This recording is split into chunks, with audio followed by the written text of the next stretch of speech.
तो वो क्वेश्चन भेजे मैंने, तो इसलिए लास्ट 3 क्लासेस रखी आप लोगों की थी कि आएँ और अपने क्वेश्चंस प्रेज़ेंट करें। देखिए ऐना भेज रही हैं, ज़ुरवा भेज रही हैं, बच्चे भेज रहे हैं अपने क्वेश्चन। ग्रुप में भेजो अपने, शाबाश, नो प्रॉब्लम। चलें जी, अब I think we got good number of kids in. तो सबसे पहले लेट्स सी, इधर कोई क्वेश्चन है? नज़र नहीं आ रहा। सो क्रेसेंट, आप लोगों का कोई क्वेश्चन नहीं है जो अभी आप पूछ रहे हो? कोई ग्रुप में नज़र नहीं आ रहा मुझे। एएस रावी, अच्छा, ये भी मैं,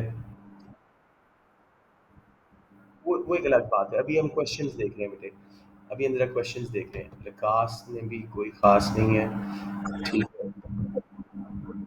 आपने भेजे हुए हैं? कहाँ है?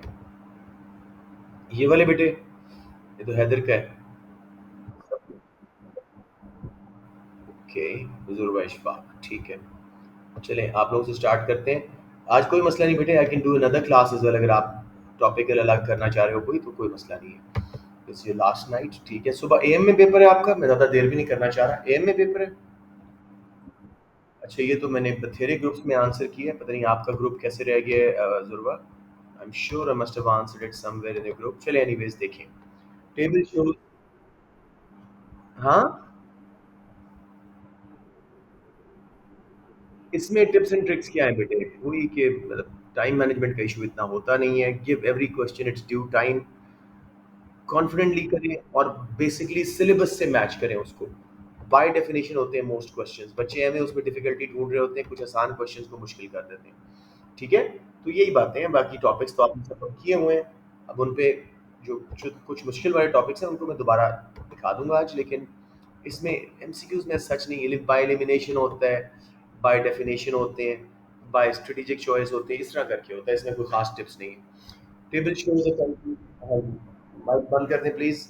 Table shows a country's total output and its average prices in each of the 3 years. What can be concluded about output? 3 सालों में देखो आउटपुट जो है नॉमिनल वाली, वो बढ़ रही है 10, 12, 13। पहले साल 20% बढ़ी, दूसरे साल 1/12 × 100 कोई 8 पॉइंट समथिंग से बढ़ी। प्राइसेस भी उसी स्पीड पे बढ़ रही है। देखो 20 से 24 चेंज है 4/20 × 100, 20% पहले साल बढ़ी। फिर 24 to 26 वही 2/24 × 100 कोई 8 पॉइंट समथिंग। तो दोनों बराबर स्पीड में बढ़े हैं, आपकी प्राइसेस भी और आउटपुट भी। तो ऑप्शन बी सही है। रियल आउटपुट क्योंकि चेंज नहीं हो रही। अगर हम इसको देखें, जितनी प्राइस बढ़ रही है उतनी आउटपुट बढ़ रही है, तो रियल टर्म्स में आउटपुट में इजाफा नहीं हुआ, रियल आउटपुट कांस्टेंट है। तो बी ठीक होगा, nominal output rose at a faster rate than real output. किसी को ये समझ ना आ रहा हो बताएं मुझे।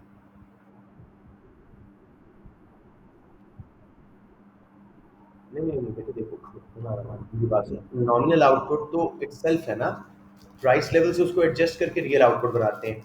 रियल आउटपुट चेंज नहीं हो रही, लेकिन नॉमिनल मनी टर्म्स में तो 10 से 12, 12 से 13 वो तो बढ़ रही है ना।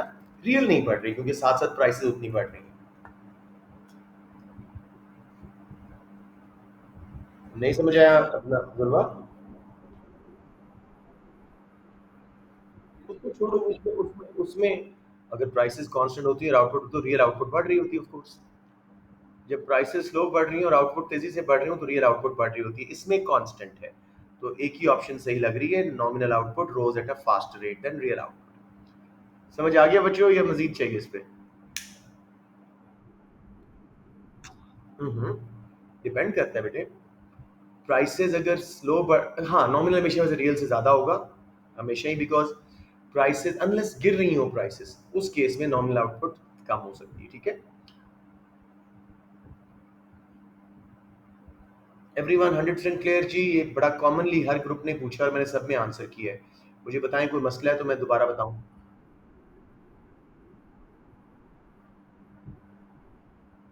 प्राइस लेवल गिरने का मतलब है डिफ्लेशन। ठीक है, रियल आउटपुट की वैल्यू मनी टर्म्स में कम हो जाएगी, तो नॉमिनल आउटपुट गिरेगी। ठीक है, समझ रहे हो, नॉमिनल आउटपुट गिरेगी उस वक्त। Yes, any questions you on this? अच्छा क्वेश्चन है, कोई पूछना चाहे तो प्लीज क्लियर कर लो कॉन्सेप्ट्स। आपने बस रिलेटिव चेंज कैलकुलेट करना है, किसका स्पीड ज़्यादा है। अगर प्राइस चेंज ज़्यादा है और आउटपुट स्पीड कम है, तो रियल आउटपुट गिर रही है।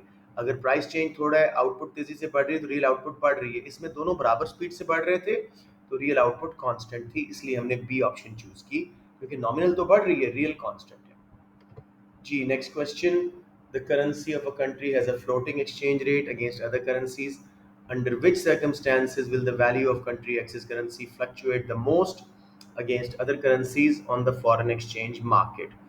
PED of for the currency of country X, PES for the currency of country X। ये जी सब क्वेश्चन को दोबारा देखते हैं। फ्री फ्लोटिंग एक्सचेंज रेट है सब कंट्रीज के साथ, किस सर्कमस्टेंस में जो हमारी एक्सचेंज रेट है वो फ्लक्चुएट करेगा बहुत। सही है, आसान क्वेश्चन है बहुत, ठीक है बेटे। एक इनइलास्टिक डिमांड कर्व लगाओ और एक इनइलास्टिक सप्लाई कर्व लगाओ, उनकी जब शिफ्ट करोगे, ठीक है, ऊपर नीचे, तो आपको पता लगेगा प्राइस में बड़ा चेंज आ रहा है। अगर ये इलास्टिक होते तो प्राइस में कम चेंज आता है। तो करेंसी का डिमांड और सप्लाई अगर इनइलास्टिक हो, any change causes a major change in price. एक बार आपको बना के दिखा दूं, ये सबको समझ आ गया। डी ऑप्शन बना दूं? ओके श्योर, मैं दोनों आपको साथ साथ बना के दिखाता हूँ ताकि आपका ये कॉन्सेप्ट क्लियर हो। ये क्या हो रहा है, मेरी रिकॉर्डिंग नहीं हो रही है। ठहरो ठहरो ठहरो, मैं दोबारा रिकॉर्डिंग स्टार्ट करता हूँ, ये तो बहुत नुकसान हो जाएगा। अच्छा हो रही है, हो रही है, शुक्र है, ठीक है। अच्छा जी लेट्स गो। ये देखिए बेटे, सिंपल करेंसी का डायग्राम डिमांड सप्लाई वाला होता है, बस एक और करेंसी की शक्ल में होता है, दैट्स द ओनली डिफरेंस। तो let's try and do it right now. ये पहले वाला मैं बना रहा हूँ जिसमें पीई और पीईएस दोनों इनइलास्टिक, मैंने इनइलास्टिक डिमांड कर्व लगाया और इनइलास्टिक ही सप्लाई कर्व लगाया, equilibrium. Let's say price of रूपी इन डॉलर, ये हमारी इक्विलिब्रियम प्राइस थी। उप्स मैंने क्या किया, टेढ़ी लाइन कर दी है, इसको ठीक करता हूँ जी। ये हमारी इक्विलिब्रियम प्राइस थी और ये हमारी इक्विलिब्रियम क्वांटिटी। अब मेरा बेटा कोई भी शिफ्ट करो, लेट्स से डिमांड शिफ्ट करते हो, कितनी ज़्यादा प्राइस बढ़ी है, ठीक है। दूसरे केस में मैं अब सप्लाई शिफ्ट करके दिखाता हूँ, लेट्स से आप सप्लाई कम करते हो, कितनी ज़्यादा प्राइस बढ़ी है। जबकि मुकाबले में अगर ये दोनों इलास्टिक हो, डिमांड और सप्लाई, तो एक्सचेंज रेट पे बहुत थोड़ा फर्क पड़ेगा। Price of currency, exchange rate, demand बढ़े तब भी बहुत थोड़ा फर्क, सप्लाई चेंज हो तब भी बहुत थोड़ा फर्क हो। मैं सप्लाई को दोबारा शिफ्ट कर रहा हूँ, कितना बड़ा फर्क पड़ रहा है, फॉलो कर गए हो। तो वापस जाते हैं जी अपने आंसर्स पे। ये देखो डी, इनइलास्टिक, इनइलास्टिक हमेशा प्राइस वॉलेटिलिटी तब होती है जब डिमांड और सप्लाई इनइलास्टिक हो। ठीक हो गया। अब हम चलते हैं जी। हाँ श्योर। देखो पहले वाला प्राइस चेंज कितना ज्यादा हो रहा है शिफ्ट के बाद, और दूसरे वाले में प्राइस चेंज ना होने के बराबर शिफ्ट हो रहा है। Right, clear Abdul, 100%। Good, good. Let's move on. Next question, G. Market for goods Z is in equilibrium with 100 units of goods sold at $10. Government pays a subsidy of $2 per unit to producers of the good. Under which conditions will the total spending by the government on subsidy will be smallest? इसमें भी concept आ रहा है तो अच्छी बात है, नहीं आ रहा तो रट्टा लगा लो कि जितनी इलास्टिक डिमांड और सप्लाई होंगी उतनी गवर्नमेंट को ज़्यादा सब्सिडी देनी पड़ेगी, जितनी इन इलास्टिक उतना वो छोटा एरिया बनेगा सब्सिडी वाला। ये भी आपको बना के दिखा देता हूँ, लेट्स सी। इन इलास्टिक बना के सब्सिडी देखते हैं, बहुत थोड़ा फर्क पड़ेगा। ये देखो मेरे बच्चों, लेफ्ट साइड वाला ग्राफ मैं इन इलास्टिक बना रहा हूँ, डिमांड एंड सप्लाई, और फिर सब्सिडी का इफेक्ट दिखा रहा हूँ। inelastic demand, inelastic supply, equilibrium, price, quantity, government ने दी सब्सिडी। अब vertical distance between the two थोड़ा टेढ़ा हो गया, चले, सिर्फ इतना सा एरिया गवर्नमेंट को सब्सिडी देनी पड़ रही है। जबकि अगर ये इलास्टिक होते तो देखिए कितना रिस्पॉन्स ज़्यादा होता और सब्सिडी की अमाउंट बढ़ जाती। इक्विलिब्रियम, क्वांटिटी, सब्सिडी दी गवर्नमेंट ने, S1, Q1, vertical distance is the amount of subsidy. अब देखो कितना बड़ा ये बन रहा है, दो रेक्टेंगल्स, सब्सिडी का गवर्नमेंट को कितना पे कर रहा है, इसमें कितना थोड़ा पे करना पड़ रहा है। Got it. तो जितनी डिमांड और सप्लाई इन इलास्टिक, गवर्नमेंट को लो पे करनी पड़ रही है सब्सिडी की अमाउंट, और इसमें हाई पे करनी पड़ रही है। सब बच्चों को क्लियर हो गया?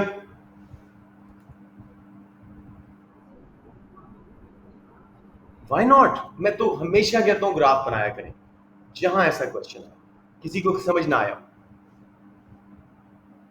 लेकिन बेसिक आखिरी रात है, याद रखना, अगर डिमांड इनइलास्टिक है, सप्लाई इनइलास्टिक है, तो गवर्नमेंट को बहुत पैसा देना पड़ेगा, बहुत कम पैसा देना पड़ेगा, क्योंकि क्वांटिटी पे बहुत थोड़ा इफेक्ट आ रहा है, सब्सिडी बड़ी छोटी होगी। ये देखो ना, इसमें भी देखो क्वांटिटी कितनी थोड़ी है जो बड़ी है, कितनी थोड़ी, ये देखो, और इसमें कितनी ज्यादा है, समझ रहे हो? तो जब इलास्टिक है दोनों, गवर्नमेंट को ज्यादा पैसा देना पड़ेगा। Clear on this Zurwa? Anyone else? Let's move on. इतना पुराना 96 का पेपर आपने कोई निकाला है? ये अभी मैंने करवाया था विकास के ग्रुप में। तो इसमें देखो बेटे, वो क्या कह रहा है, डिमांड पे for commodities downward sloping straight line along which a change in price of 1 penny is accompanied by a change in quantity of 200 units, ठीक है? At which point on the demand curve where the PD is equal to 1 minus तो हमेशा होती है, what are the price in at which point on demand curve where इसमें कुछ misprint भी लग रहा है, at which point on demand curve where the price elastic demand is equal to, अच्छा अच्छा ठीक है, सेंटर में हमेशा यूनिटरी इलास्टिसिटी होती है, नॉर्मल डिमांड कर्व का upper half elastic, centre unitary, lower half in elastic. तो हम यहाँ पे देखेंगे किस प्राइस पे, ठीक है, हमारी प्राइस चेंज करने से क्वांटिटी नहीं चेंज हो रही है। जी बेटे जी। ये कौन साहब हैं? मैंने बहुत दफ़ा ये करवाया हुआ है ऐसे, आपके नोट्स में भी है एक नॉर्मल डिमांड कर्व की इलास्टिसिटीज। चले मैं दोबारा करवा देता हूँ, अच्छा आपने पूछ लिया है, अगर आपको नहीं आता तो बहुत सारे बच्चों को नहीं आता होगा। तो लेट्स जस्ट क्विकली सी, इसका मैं ग्राफ पे आपको एक नॉर्मल डिमांड कर्व बना के उसकी इलास्टिसिटी समझाता हूँ, फिर क्वेश्चन पे वापस जाते हैं। लेट्स से एक नॉर्मल डिमांड कर्व की शेप ये है, जीरो से निकला हुआ रे जब उसके बराबर होता है तो यहाँ पे यूनिटरी इलास्टिसिटी है, अपर हाफ हमेशा इसका इलास्टिक होगा, माइनस तो साथ आएगा क्योंकि रिलेशनशिप नेगेटिव है, लोअर हाफ इन इलास्टिक। अब ऐसे में बात समझ आई? वो कह रहा है क्वेश्चन कि जहाँ यूनिटरी इलास्टिसिटी है वो प्राइस एंड क्वांटिटी ढूंढो एक नॉर्मल डिमांड कर्व की, तो हम कैलकुलेट करेंगे इलास्टिसिटी। सी ऑप्शन सही है। देखो, प्राइस जो है कितनी चेंज हुई बी से सी पे आते हुए, 5 नहीं बल्कि सी से डी पे जाते हुए 25 to 35 प्राइस में चेंज है, 5/25 इंटू 100, 20% प्राइस फॉल हुई है, जबकि क्वांटिटी 5000 से 4000 पे गई, चेंज है 1000 डिवाइड बाय 5000 इंटू 100, 20% है, 20/20 यूनिटरी इलास्टिसिटी। समझ आ गया बेटे? बेटे मैं बताता हूँ, कैलकुलेट करके दिखाता हूँ। जी आप क्या पूछ रहे हैं बेटे?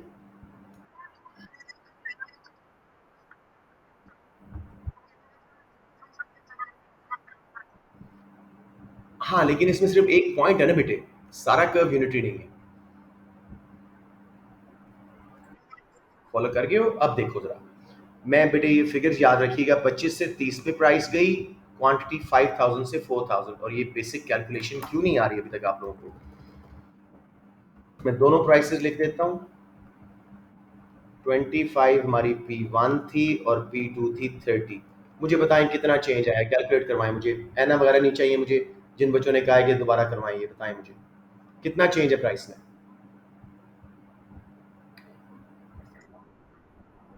5 over original 25 into 100, 20% price change है हमारा। अब क्वांटिटी चेंज देखते हैं, वो गई है जी 5000 से Q1 4000। कितना चेंज है? 1000, माइनस में मैं इग्नोर कर रहा हूँ, ओवर ओरिजिनल 5000 इंटू 100, बेटे परसेंटेज बेसिक चेंज करना तो अब आपको आना चाहिए। सो क्वांटिटी चेंज भी 20 ऊपर, प्राइस चेंज भी 20, PD1। समझ आ गया? ओके। अब नेक्स्ट कोई किसी को मसला हो तो बता दें यहाँ पे। ओके। नेक्स्ट, ओए ओए ओए ओए ओए, हैदर साहब बहुत। हाँ,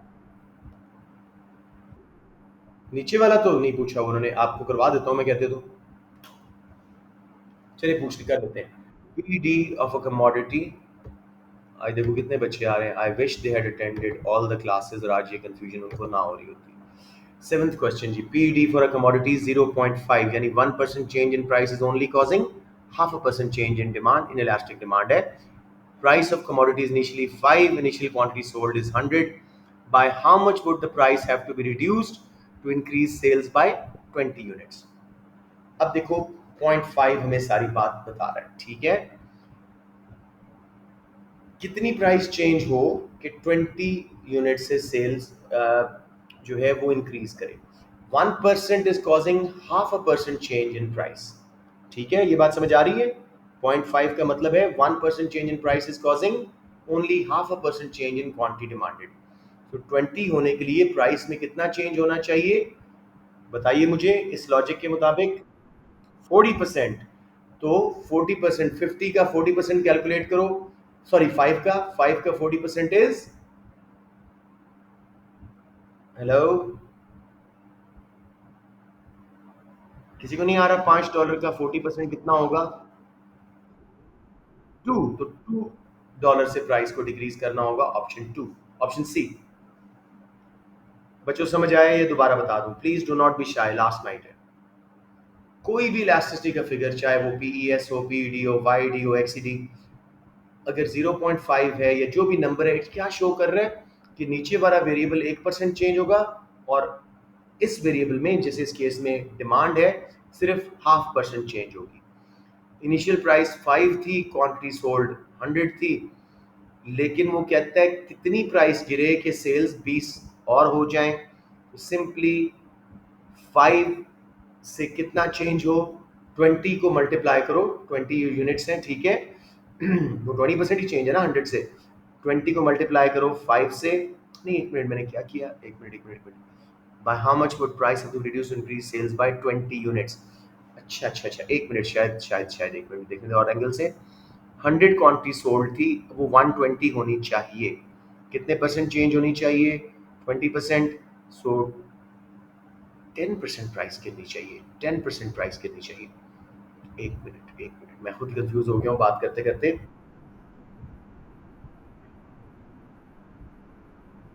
ओ yes yes yes yes yes yes.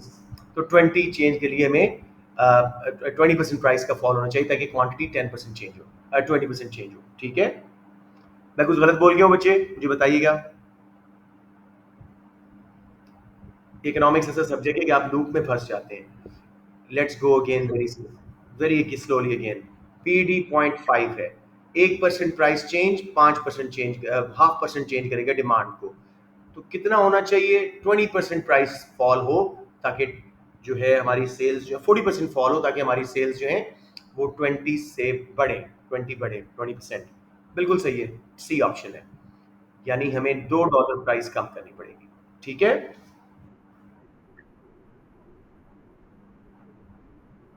नहीं नहीं, हाँ देखो देखो देखो, $5 से नहीं, 0.5 का क्या मतलब है? 1% change in price causes half a percent change in quantity demanded.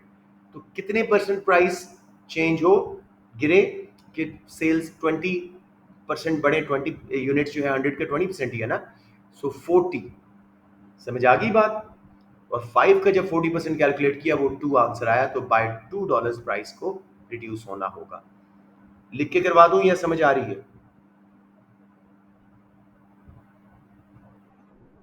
Okay sure. अब ये फिगर सारे, सॉरी सॉरी, इस तरह भी निकल आएगा। मेरा मैथ वीक है, मैं इस तरह करता होता हूँ, मैं अपनी इकोनॉमिक्स लॉजिक लगाता हूँ। अगर आप लोग उस तरह कर सकते हैं, अब नो इश्यू, ठीक है।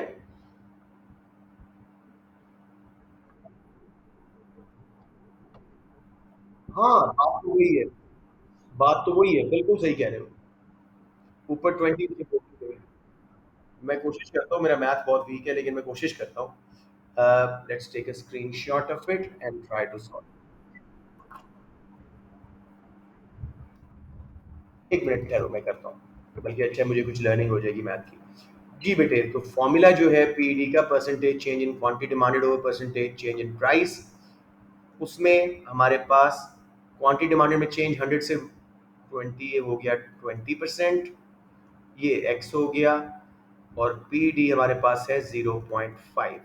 अब बताएं कैसे कैलकुलेट होगा।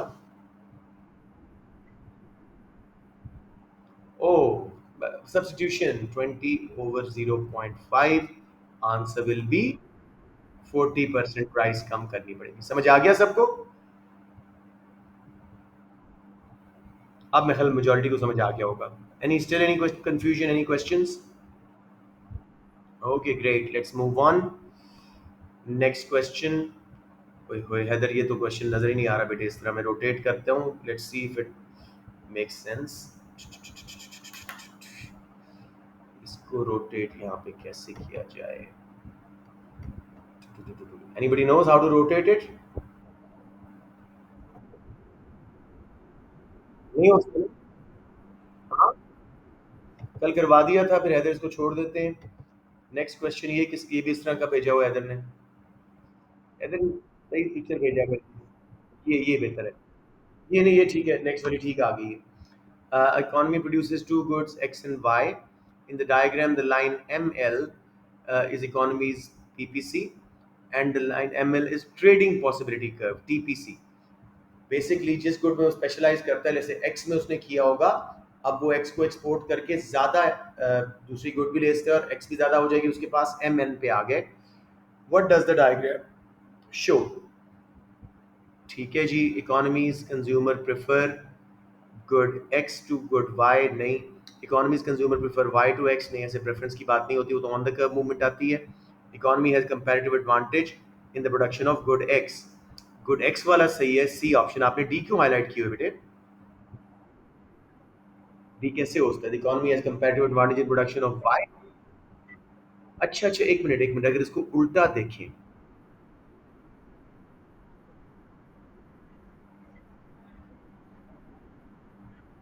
आउटपुट तो शिफ्ट होगा, वो स्पेशलाइज करेगा, लेकिन ये फिर गुड वाई वाले कंट्री के लिए उस तरफ से शायद हम देखना पड़ेगा। बिकॉज वियर्ड, मुझे देखने दे इसको क्या कह रहा है। In the diagram the line M L is countries PPC, ठीक है, and line M N it's trading possibility curve. आगे तो कुछ और लिखा हुआ है। What does the diagram show? असूलन तो मेरे बेटे इसमें एक्स में वो स्पेशलाइज करेगा, इसलिए उसकी ये बाहर शिफ्ट होगी, वाई भी ज्यादा खरीद सकेगा और एक्स भी। असूलन तो सी आंसर होना चाहिए इसका, इसकी सी होना चाहिए इसने। नहीं बेटे, वाई का जो है, हम बनाएंगे। Are you following the point? अच्छा, गुड वाई में ठहरे ठहरे ठहरे, एक मिनट एक मिनट, लेकिन बेटे ये वो बुक है ना, पाकिस्तानी बुक है, इसमें गलतियां हो जाती होती हैं, अक्सर ये लोग गलत लिख देते होते हैं। Let me tell you again, TPC का कॉन्सेप्ट मैंने आपको पढ़ाया भी था। जिस गुड पे आप स्पेशलाइज करते हैं, ठीक है, उसका पीपीसी बाहर शिफ्ट होता है। अब किसका शिफ्ट हो रहा है? एक्स का। असूलन तो ऊपर वाई का भी शिफ्ट हो रहा है, लेकिन हम नीचे वाली गुड को देखते होते हैं, तो इसमें सी होना चाहिए था। I you all following?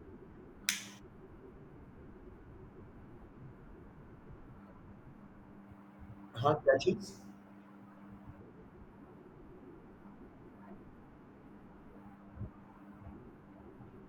Pivotal shift, pivotal shift, pivotal shift. अच्छा एक मिनट, एक चीज मुझे जरा देखने दे, just give me a second. यहाँ पे मुझे, पहले मैं वापस आता हूँ बुलाद आपके पास। मैं जरा अपने नोट्स में एक चीज देख लूँ कि क्या दूसरे एंगल से हम इसको कर सकते हैं कि नहीं। Just give me a second.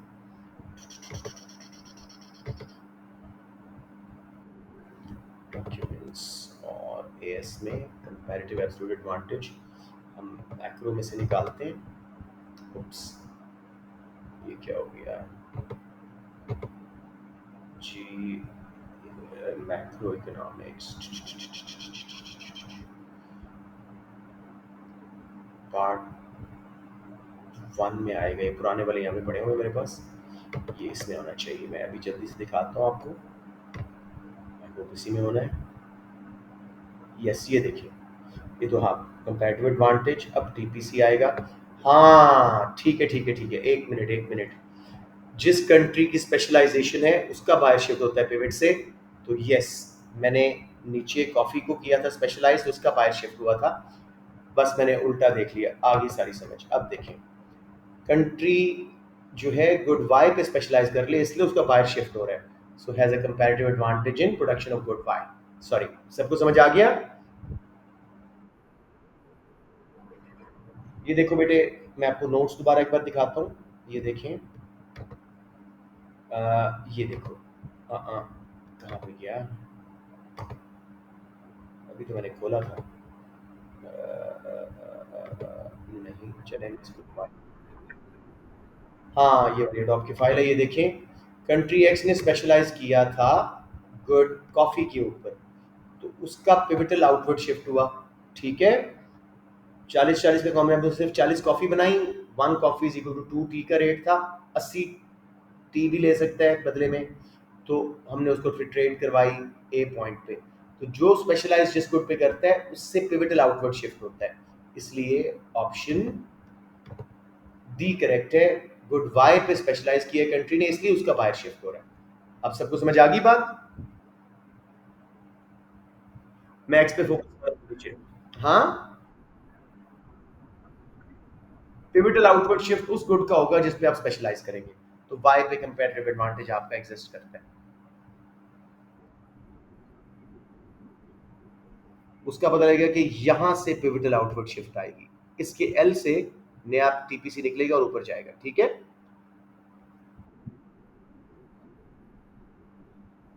इसमें नहीं बेटे, कंपैरेटिव एडवांटेज पे स्पेशलाइज करोगे तो फिर तो बाहर ही जाएगा ना। फायदा ही स्पेशलाइजेशन का ये है कि आप ज्यादा कंज्यूम कर सकते हो outside your PPC. Invert shift नहीं आएगा इसमें, वैसे पीपीसी में आता है, टीपीसी में नहीं आएगा। समझ आ गई? Anybody, any questions? फांसी आपको क्लियर हो गया जो मैंने बात समझाई, कि जिसके पिवट से बाहर निकल रहा है उस गुड पे स्पेशलाइजेशन है। नीचे वाला होता तो एल से बाहर शिफ्ट होता। Okay great. अब ये क्वेश्चन, अच्छा मैं इसको पहले कर लूँ जो हम तरतीब से जा रहे हैं। इसको देखें, थोड़ा सा छोटा करते हैं, बहुत बड़ा हो जाता है। चलिए देख लेते हैं। Shows PPC curve of two economies, Northland x1 y1, ठीक है, and Southland y2 x2। Absolute advantage के क्वेश्चन लग रहे हैं, but let's see. Both economies specialised based on the theory of comparative advantage. अच्छा, and trade with one another. What can be concluded from the diagram? Both economies face increasing opportunity cost. नहीं, ये straight line पीपीसीज है, constant opportunity cost है, गलत बात है। Both economies, point P represents the final equilibrium. ये demand supply के curves नहीं है, कंपैरेटिव एडवांटेज के पीपीसीज है, इक्विलिब्रियम इसमें नहीं बनता। बी भी गलत हो गया। Point R shows the total possible combined production of food and drink 100%। अगर दोनों कंट्रीज पूरे पूरे रिसोर्सेज लगा रहे हैं, y1 पे बनाएगा कंट्री अपना वाला और x2 पे बनाएगा दूसरा कंट्री, तो आर मैक्सिमम पॉसिबल कॉम्बिनेशन है। नेक्स्ट भी देख लेते हैं, आखिरी पार्ट को भी। At points y1 x1 are only attainable through trade. y1 x1 तो पहले ही उनके पीपीसी थे, वो टीपीसी जो ये सॉफ्ट लाइन लगी वो वाला है। सो ऑप्शन सी करेक्ट है। सबको समझ आ गया? जी जी जी।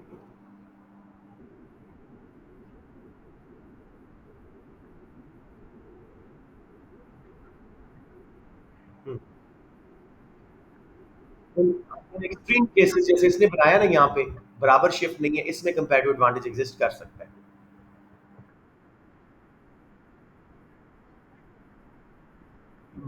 आपको इस तरह का डायग्राम मेनली एब्सोल्यूट पे ही आएगा। इन दैट केस वो कहेगा क्वेश्चन में कि कंपैरेटिव एडवांटेज दिखाओ मुझे। या जी, एनी क्वेश्चंस? अच्छा, ये अब एक और क्वेश्चन है, ये बहुत छोटा सा है, इसको मैं बड़ा कैसे करूँ, इससे ज़्यादा नहीं हो रहा। ओ मैं कहाँ गया? ठीक है, चले एक मिनट। जुर्वा के क्वेश्चन से स्टार्ट किया था, वापस जाते हैं। अच्छा खत्म हो गए, ठीक है। जुर्वा क्वेश्चंस खत्म हो गए। Any other question you guys remember that you posted? Haider ने अभी मुझे बोला है,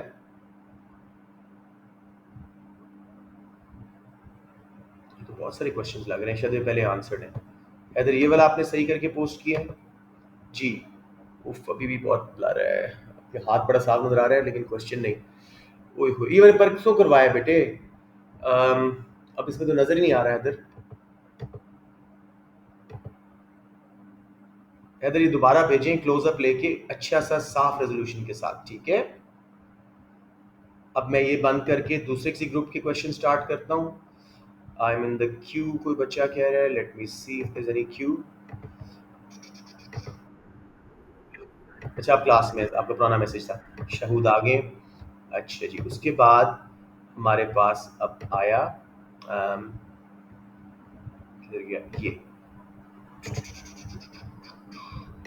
दूसरे ग्रुप्स में देखते हैं। आमना हसन के कुछ क्वेश्चंस हैं, let's see. What is meant by sunk cost? Sunk cost बेटे A2 का कॉन्सेप्ट है, ठीक है। अब ना जब आपकी ओरिजिनल इन्वेस्टमेंट डूब जाए, यानी आपने फैक्ट्री लगाई, कल को लॉस हुआ, अब वो फैक्ट्री बेच के आप निकल ही नहीं सक रहे हो, तो ये बैरियर टू एग्जिट है। Amna got it?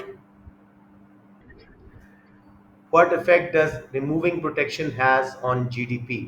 Short run में आपका जीडीपी गिरेगा, क्योंकि एग्रीगेट डिमांड गिरेगी ना, एक्स माइनस एम खराब हो जाएगा, इंपोर्ट्स आ जाएंगे, आप लोकल गुड के बदले में आप ज़्यादा इंपोर्ट्स करोगे, एक्सपोर्ट्स पहले से आहिस्ता आहिस्ता कंपेरेटिव एडवांटेज थ्रू बढ़ेंगी, लॉन्ग रन में आपका जीडीपी बढ़ेगा। Next G, if the component of aggregate demand in increase of decrease, it lead to, हाँ, जब भी कोई कंपोनेंट एग्रीगेट डिमांड का बढ़ेगा या कम होगा, तो जो एग्रीगेट डिमांड कर्व है, इंक्रीज होगा तो बाहर शिफ्ट होगा, और डिक्रीज होगा तो लेफ्ट पे शिफ्ट होगा। समझ आ गया? Balance of trade and current account balance are not the same. Balance of trade is just goods की ट्रेड का बैलेंस। बैलेंस ऑफ करंट अकाउंट में गुड्स भी हैं, सर्विसेज भी हैं, प्राइमरी इनकम ट्रांसफर्स भी हैं, और सेकेंडरी इनकम ट्रांसफर्स भी। Got it? या अच्छा, मैंने तो आंसर कर नहीं दिए थे आपके क्वेश्चन सारे। अच्छा, ये नए, क्या बात है। अच्छा, ये देखिए क्या क्वेश्चन है जी, ये वाला है बेटे।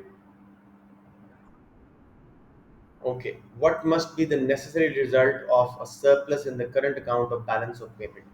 100% जो बात हो, डेप्रिसिएशन ऑफ द करेंसी, गलत बात। डेफिसिट हो रहा है मींस एक्सपोर्ट्स की डिमांड कम है, करेंसी की डिमांड कम है, इंपोर्ट्स की डिमांड ज्यादा है, करेंसी सप्लाई ज्यादा होगी वर्ल्ड में। A rejected. An improvement in terms of trade, possible है, सरप्लस के रिजल्ट में हमारी करेंसी अप्रिशिएट होती है, ये पॉसिबल है। अप्रिसिएशन ऑफ करेंसी से एक्सपोर्ट्स महंगी, इंपोर्ट सस्ती, ये be very much possible. C देखें, an increase in foreign exchange reserves, ये कंफर्म नहीं है। Current account is only one part of balance of payment. Financial and capital हो सकता है डेफिसिट में हो और ओवरऑल रिजर्व्स ना बढ़े हमारे। D, net increase in holding of foreign assets, ये बात 100% ठीक है।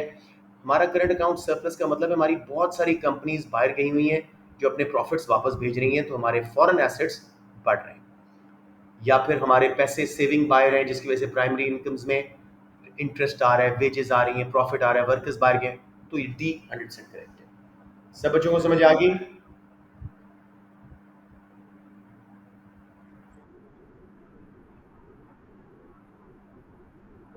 डेफिसिट से डेप्रिसिएशन होती है, बिल्कुल सही कह रहे हो। टर्म्स ऑफ ट्रेड मुझे काफ़ी अट्रैक्टिव लगा था, वो इम्प्रूव होंगी, लेकिन उसने कहा नेसेसरी, तो इन सम केसेस हो सकता है कि आपकी करेंसी अपनी अप्रिशिएट तो फिर भी करेगी। ये एम चलाक क्वेश्चन बनाते हैं जिसकी वजह से बच्चे बेचारे डिस्टर्ब हो जाते हैं। चले, लेट्स मूव ऑन। अच्छा, इसमें मेरे बेटे आपके लिए मैं एक वर्किंग भेजूंगा आपके ग्रुप्स पे। आपको प्राइस देनी पड़ेगी कोई ना कोई हैट्स की और शूज़ की। Let's see if I can put a price right now. A worker can make 10 hats. वैसे अभी आपके कोर्स में नहीं है, करवाऊँ या छोड़ दूँ? रहने देते हैं, हमें आपको कंफ्यूज करने वाली बात हो जाएगी। ये देखें, table shows average annual percentage change in labour productivity, whole economy का दिया हुआ है और मैन्युफैक्चरिंग का दिया हुआ है। व्हाट कैन बी डिड्यूस, यानी कंफर्म बात निकाली जा सकती है इसमें से। A, manufacturing output increase faster than that in the rest of the economy over the time period. Output हमें नहीं पता, हमें आउटपुट पर वर्कर दिया हुआ है कि एक वर्कर 2.5 चीजें या 3.5 चीजें बना सकता है, टोटल आउटपुट हम जज ही नहीं कर सकते, ठीक है ना।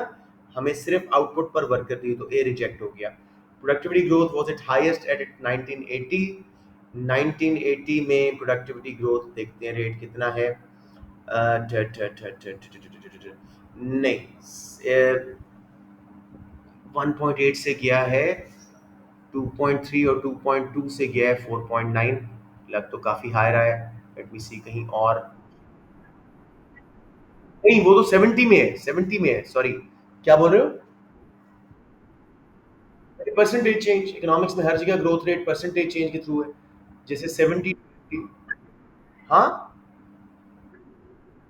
दोनों का देख रहा हूँ। होल इकोनॉमी का 1.8 से गया 2.3 पे।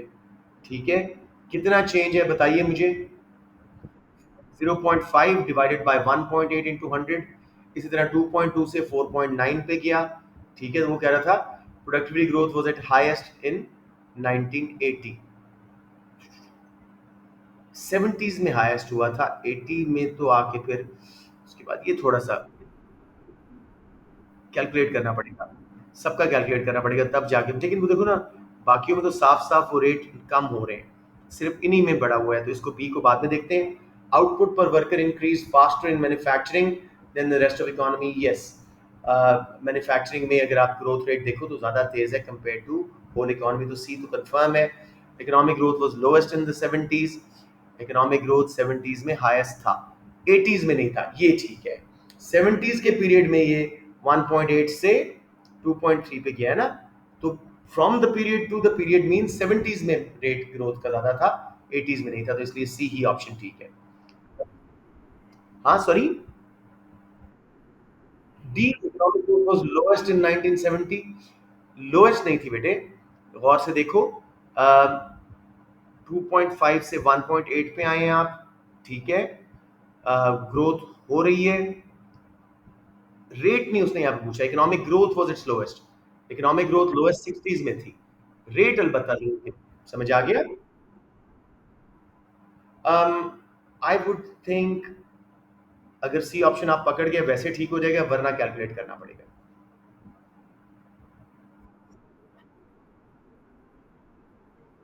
डी वाला बेटे इकोनॉमिक ग्रोथ वो कह रहा है लोएस्ट इन 1970। 1960s में 2.5 ग्रोथ आई, वो भी ऐड हुई 70s में, फर्दर 1.8 ग्रोथ आई, मजीद ग्रोथ आई। तो रेट जरूर गिरा है लेकिन इकोनॉमिक ग्रोथ लोएस्ट नहीं थी, हायर थी 60s से। या गॉट इट? जी, एनी क्वेश्चंस? ये आपको रिपीट नहीं होने वाला, ये भी याद रखिएगा, because it's one time questions होते हैं ये। समझ में, असल में मेजोरिटी अच्छे बच्चों को आ गया है। मैं जरा स्पीड बढ़ाता हूँ। Next, move on to the next question. बड़ी गंदी सी पिक्चर है ये, है ना।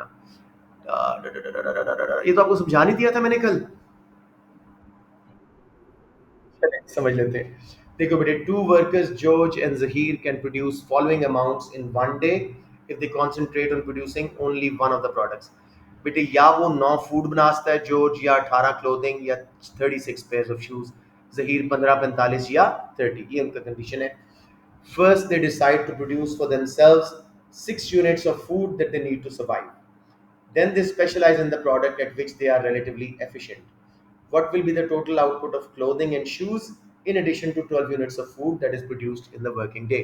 मुझे बताएं, क्लोथिंग में सबसे एफिशिएंट कौन है? मतलब जहीर सबसे, सॉरी, जहीर किस चीज में सबसे एफिशिएंट है? क्लोथिंग में। और जॉर्ज किस में मोस्ट एफिशिएंट है? शूज। तो सबसे पहले ये अपना 6 यूनिट्स फूड के बना रहे हैं अपने सर्वाइवल के लिए। तो 9 बना सकता था पूरा दिन काम करके जॉर्ज, 6 बनाएगा। कितना टाइम उसने दिया? 2/3 उसने फूड को दे दिया। समझ आ रही है? 2/3 टाइम उसने फूड को दे दिया। तो उसके बाद वो शूज कितने बना सकेगा 1/3 टाइम में? 36 का 1/3 कैलकुलेट करो, 12 बना सकेगा। समझ आ गई? इसी तरह है ना, जहीर पहले 6 फूड्स बनाएगा, कितना टाइम देगा? 6, आप फूड बनाने के लिए उसको 15 दिन में बना सकता था, कितने परसेंट दिन का टाइम उसमें दे रहा है वर्किंग आवर्स में से? Basic math, 6/15 into 100, 40%। 40% अपना टाइम वो फूड के 6 आइटम बनाने में गुजारेगा, बाकी 60% वो पेयर्स ऑफ शूज बनाने में, सॉरी, क्लोथिंग बनाने में लगाएगा। 45 पे 60% क्या होता है? 27, ऑप्शन सी। समझ आ गया सबको या मजीद एक्सप्लेन करूं?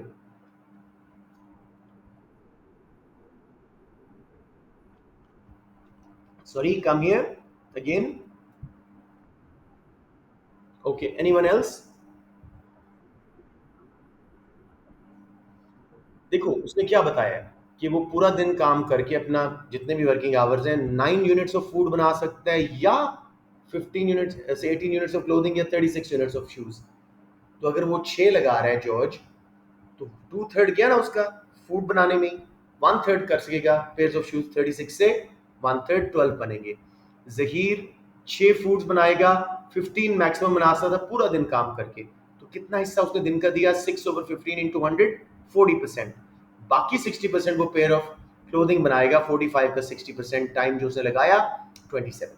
अब समझ आ गया? है ना? आपको समझ आया है? एनीवन जी, कोई स्ट्रगल इसमें? ओके, चलो शुक्र साहब। जी जी बेटे जी।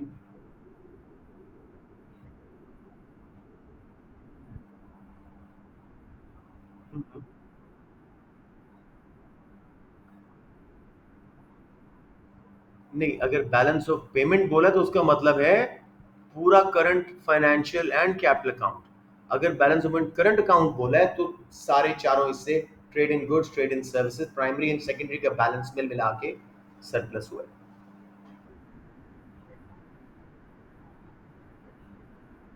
सरप्लस, सरप्लस या डेफिसिट का कम होना भी इंप्रूवमेंट माना जाता है। नहीं, सरप्लस कम करें तो फिर तो वो खराब हो रहा है ना, वर्सन हो रहा है। नहीं, बैलेंस ऑफ पेमेंट कभी भी जीरो नहीं होता, गवर्नमेंट रिजर्व्स के थ्रू उसको बराबर करती है। ओवर टाइम वो बैलेंस हो जाता है। ठीक हो गया? अच्छा, ये क्वेश्चन देख लेते हैं जी। Table shows the cost of producing a unit of food and a unit of clothing in countries X and Y expressed in terms of each currency. यहाँ करेंसीज दी हुई है, इधर आप कंपेरेटिव एडवांटेज उस तरह कैलकुलेट नहीं कर सकते। Exchange rate is fixed at 1 pound is equal to $3। ठीक है। What level of transport cost per unit of each commodity would exactly eliminate the benefit of trade? ये मैं आपको सॉल्व करवाता हूँ, इस तरह बातों से समझ ये नहीं आने वाला। सो इसको डिलीट कर देते हैं और नीचे स्पेस बना के इसको पोस्ट करते हैं। हुआ भी, हाँ ये आ गया। अब देखो बच्चों, मैं इसको अपना पेन से यहाँ पे हाईलाइट करता हूँ कैसे करना है। 1 पाउंड इज इक्वल टू $3 की है। ठीक है जी, अब इसको एक करेंसी में कन्वर्ट करते हैं, डॉलर्स में कन्वर्ट करते हैं। 1 पाउंड में 3 डॉलर्स आते हैं, तो 1 डॉलर में कितने पाउंड होंगे? 1/3.33। समझ आ गया? Dollar to pound rate is 0.33। सबको समझ आ गई ये बात यहां तक? आई नीड टू नो, सबको समझ आ गई है? अब फूड को इंटू 0.33 मल्टीप्लाई करें ताकि $2 का मालूम कर सकें कि कितने पाउंड्स बन रहे हैं। ठीक है, तो ये बन गया जी 0.66, और 4 इंटू 33 बन गया मेरे ख्याल में 1.2, आई थिंक सो, या। और 1 पाउंड है यहाँ पे। हाँ, सॉरी, 3 3 है, 3 2 ही है, चले गुड इनफ। ठीक है, उसके बाद अब जी नीचे आ गई फूड, तो वैसे ही पाउंड्स में है, 1 1 लिखा हुआ है। तो अब मेरा देखिए मेरा बेटा, 0.66 और 1 का डिफरेंस कितना है? 0.33। 1 और 1.32 का भी वही 0.33 के करीब। तो अगर ट्रांसपोर्ट कॉस्ट 0.33 बढ़ती हैं, ट्रेड का फायदा ही नहीं है, क्योंकि दोनों का करेंसी का रेट बराबर हो जाएगा। Got it now?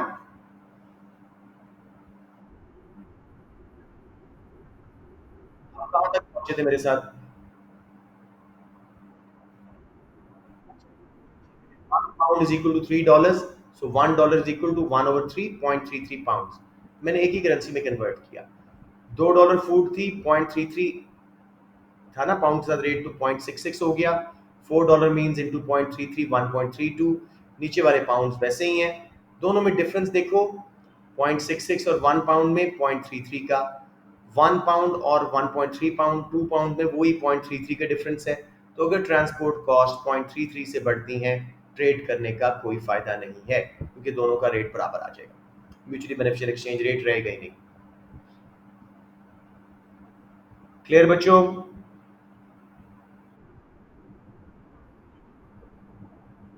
आपको कहाँ पे मसला है मुझे बताएं।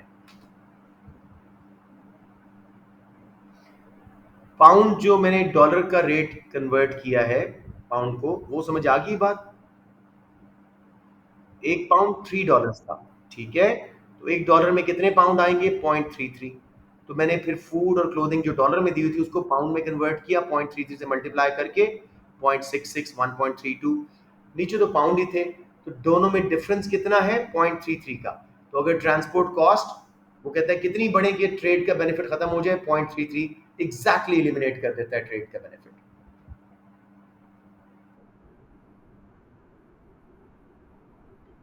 हमने करेंसीज के डिफरेंस निकाला है। उसने क्या पूछे यहाँ पे? What level of transport cost per unit would exactly eliminate the balance benefit of trade. हम यहाँ पे वो नहीं निकालते कंपैरेटिव एडवांटेज, उसने करेंसीज दी हुई है, हमने कॉमन करेंसी पे कन्वर्ट किया, दोनों में फर्क देखा कि अगर ट्रांसपोर्ट कॉस्ट 0.33 से बढ़ती है, दोनों की करेंसी का एक्सचेंज रेट सेम हो जाएगा, मतलब सेम लेवल पे आ जाएगा, तो बेसिकली ट्रेड करने का फायदा नहीं है, mutually beneficial exchange rate exist ही नहीं करेगा।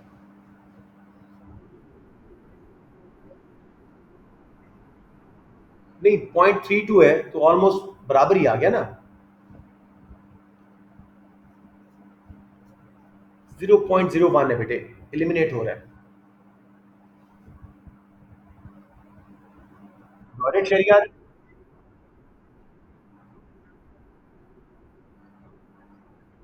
नहीं नहीं, 0.33 नहीं, नीचे पाउंड वन से निकालो ना। हाँ, मैंने सबको पाउंड में कन्वर्ट कर दिया। अब दोनों में डिफरेंस कितना है? 0.33 या 0.32। तो 0.33 अगर ट्रांसपोर्ट कॉस्ट बढ़ी तो कोई ट्रेड नहीं होगी इनके बीच में। अब समझ आ गया शरियार? Okay, anyone else? चलें वापस चलते हैं, अब क्लास का टाइम में बिल्कुल खत्म होने वाला होगा, बल्कि खत्म हो गया होगा शायद। लेट मी सी कितना कह रहा है वो, अभी तक उसने कहा तो कुछ नहीं है। चलें। ओ या अभी थोड़ा सा टाइम है हमारे पास, चलें let's try to do as many as we can. उसके बाद बेटे अब अगला आ गया, ये क्या है जी? An indirect tax is imposed on a product in a competitive market। बेटे शायद किसी और को फायदा हो जाए, let's see. Under which circumstances would the value of consumer surplus be most likely to remain unchanged? ठीक है। अच्छा, वो क्या कह रहे हैं? इनडायरेक्ट टैक्स लगा है, ठीक है। इनडायरेक्ट टैक्स से सप्लाई कब होता? लेफ्ट पे शिफ्ट, कंज्यूमर सरप्लस पे इफेक्ट आता। लेकिन वो यहाँ पे कह रहा है कंज्यूमर प्रोडक्ट नॉर्मल गुड है, कंज्यूमर इनकम बढ़ी, इससे डिमांड कब बाहर शिफ्ट हुआ, फिर प्रोडक्शन कॉस्ट भी फॉल करा दी, तो बेसिकली कंज्यूमर सरप्लस पे कोई असर नहीं आएगा। समझ आ गया? सप्लाई कब वापस नीचे आ जाएगा ना।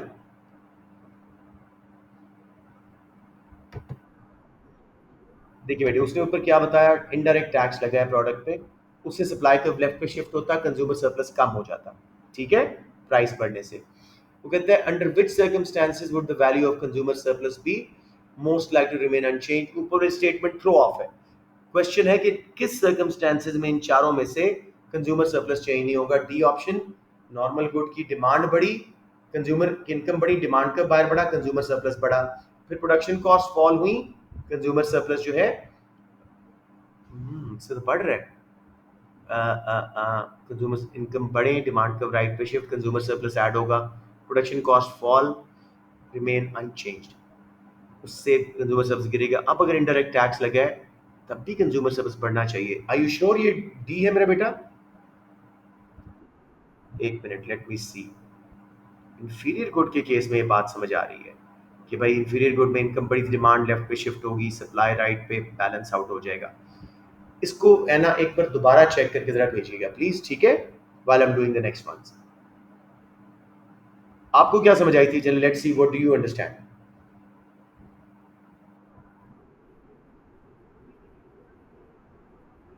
अनचेंज होना चाहिए, सी होना चाहिए इसका. आपने कहाँ से, रोफ से तो नहीं लिया ये?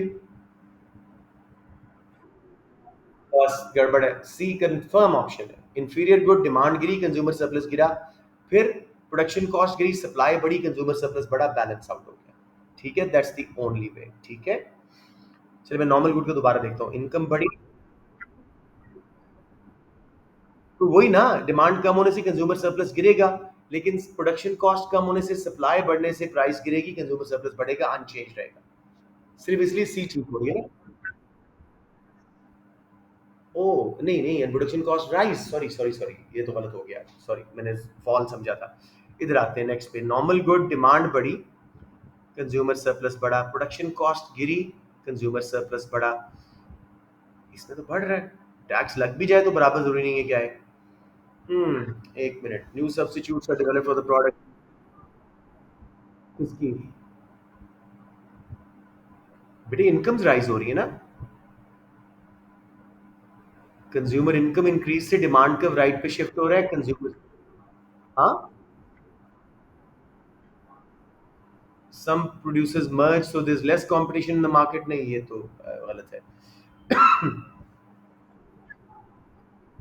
नहीं, new substitutes are developed for the product and production cost rise. नए सब्स्टिट्यूट्स डेवलप होने से डिमांड इलास्टिक होगी, कंज्यूमर सरप्लस कम होगा.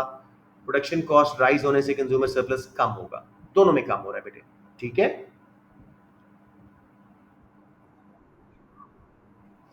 देखो मुझे तो पहले सी लगा था, मैं दोबारा देखता हूँ. Inferior good, consumer income increase, demand left पे, कंज्यूमर सरप्लस कम. Production cost rise, supply left पे, कंज्यूमर सरप्लस कम. इसमें तो कम हो रहा है. वापस टी पे आते हैं. Normal good, consumer income increase, demand curve right पे शिफ्ट, कंज्यूमर सरप्लस ज्यादा. प्रोडक्शन कॉस्ट फॉल, उससे कंज्यूमर सरप्लस ज्यादा. फिर जी शायद इनडायरेक्ट टैक्स को लाना पड़ेगा वापस. इनडायरेक्ट टैक्स लगने से वापस वो ओरिजिनल पे आ गया. सो एट द एंड डी ही बचता है. समझ आ गया बच्चे आखिरी बात, या दोबारा बताऊं? मुझे बताओ फासिया, कंज्यूमर इनकम बढ़ने से, डिमांड कर्व राइट पे शिफ्ट होने से कंज्यूमर सरप्लस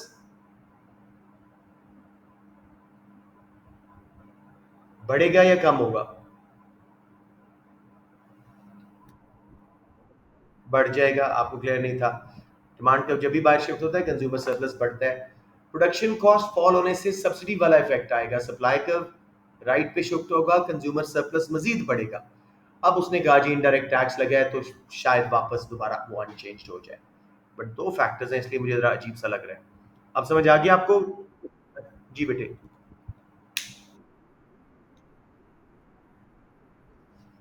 प्रोड्यूसर्स मर्ज करने से सप्लाई फॉल होती है. हम्म.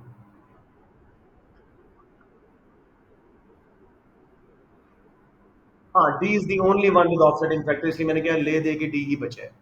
Unfortunately so this is one we have to choose. जी. हम्म. बिल्कुल बिल्कुल देख सकते हो. सॉरी. हम्म. मैंने बोला है ऊपर से लिखा an indirect tax is imposed on a product in a comparative market. उसके बाद in under which circumstances, sorry, the value of, क्या हो रहा है, consumer surplus will be most likely to remain. Most likely ये की है अनचेंज रहने का. नॉर्मल गुड थी, इनकम बढ़ी, डिमांड कर्व शिफ्ट हुआ, कंज्यूमर सरप्लस बढ़ा. प्रोडक्शन कॉस्ट गिरी, सप्लाई राइट पे शिफ्ट हुई, प्रोडक्ट कंज्यूमर सरप्लस बढ़ा. अब टैक्स लगा है, हो सकता है इतना टैक्स हो कि उसने उस बड़े हुए कंज्यूमर सरप्लस को ऑफसेट कर दिया. This is the only possible option. समझ आ गया? चले लेट्स मूव ऑन नाउ, बहुत टाइम इसमें लग गया है. Deflation is associated with persistent falling price level. ठीक है. Which government policy will be most effective to prevent deflation? ये तो बड़ा आसान क्वेश्चन है ना. D, improving consumer confidence by reducing sales tax. Sales tax कम करने से कॉस्ट ऑफ प्रोडक्शन कम होती है, सप्लाई कर्व, एग्रीगेट सप्लाई या नॉर्मल सप्लाई कर्व राइट पे शिफ्ट होता है, मजीद प्राइस लेवल नीचे जाएगा, मजीद डिफ्लेशन आएगी.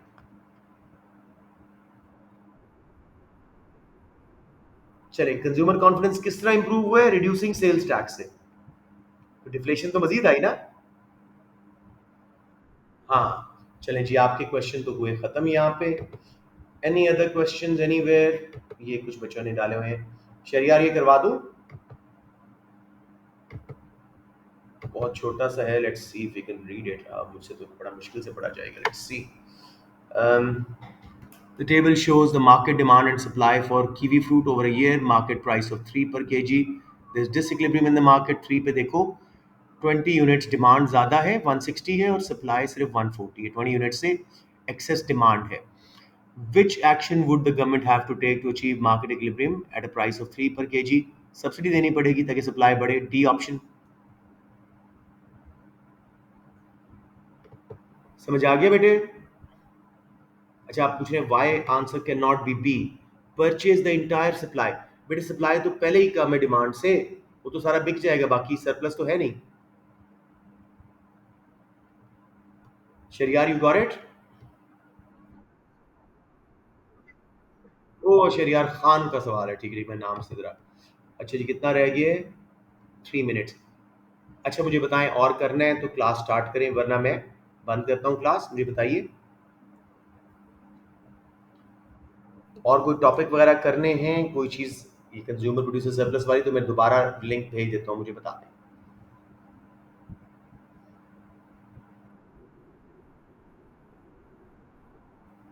क्या उस पर जानना चाह रहे हो, मुझे बताओ।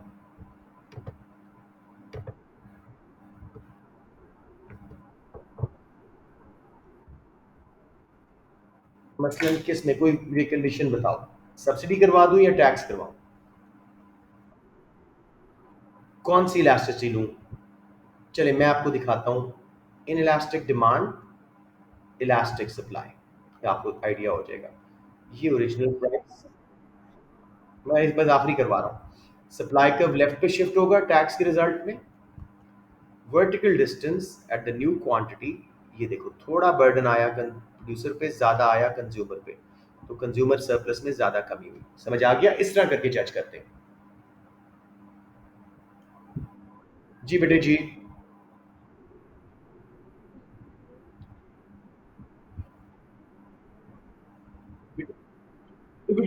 टीपीसी होता है, पहले वाला पीपीसी होता है, वो खुद बताएगा आपको।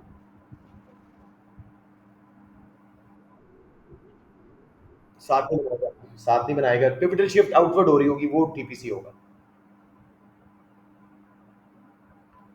जी बताएं, रीस्टार्ट करूं या नहीं? जल्दी बताएं, टाइम खत्म हो गया है। आई वुड से अब रेस्ट करें। आई वुड से रेस्ट करें।